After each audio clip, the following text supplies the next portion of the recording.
En una tarde cargada de melancolía después de haber finalizado el turno de trabajo, el colchonero se encontraba en su modesto taller, pues se había sentido tan agotado en ese día como nunca antes. Su espalda le imploraba descansar, pues estaba tan tiesa que le dolía moverse. En ese momento solamente podía pensar en una sola cosa, y era cuánto me gustaría tener una taza de té en este momento.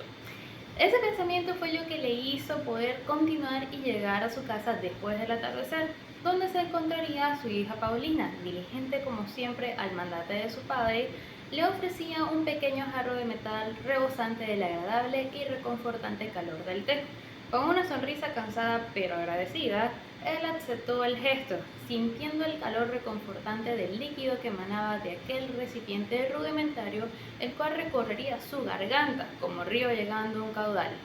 Paulina, con sus trenzas negras como la noche y su espalda inclinada por el peso, ella continuaba con su labor, sumergida en un mundo de las palabras que plasmaban allí y que ella no tenía ni idea de qué era lo que estaba pensando su papá en ese momento.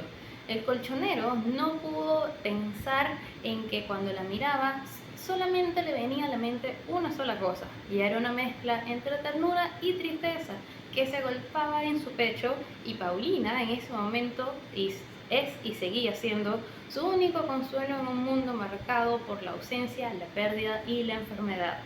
Él recordaba con dolor el día en que la tuberculosis, que era una enfermedad muy común en ese momento, por la cual muchas personas estaban falleciendo, había arrebatado su amor a la mujer de su vida, a su gran esposa, dejando un vacío que nada podía llenar. Y luego la cruel ironía del destino había golpeado nuevamente llevándose a su hijo, otra vez un joven albañil, víctima de la misma enfermedad implacable que azotaba fuertemente a la población sin piedad alguna ni distinción social.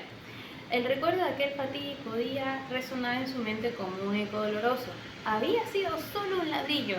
Eso fue lo que le dijo al dueño del callejón, pues en ese momento nadie quería saber de la tuberculosis y con toda razón, porque era una enfermedad muy letal, a la cual la gente solamente pensaba, ¿quién cuidaría a mis hijos? ¿Quién se hará cargo de mi familia? ¿Quién va a pagar las cuentas si no estoy yo? Esos eran los pensamientos que recorrían las mentes de las personas al pensar en la idea de poder contagiarse de esta enfermedad.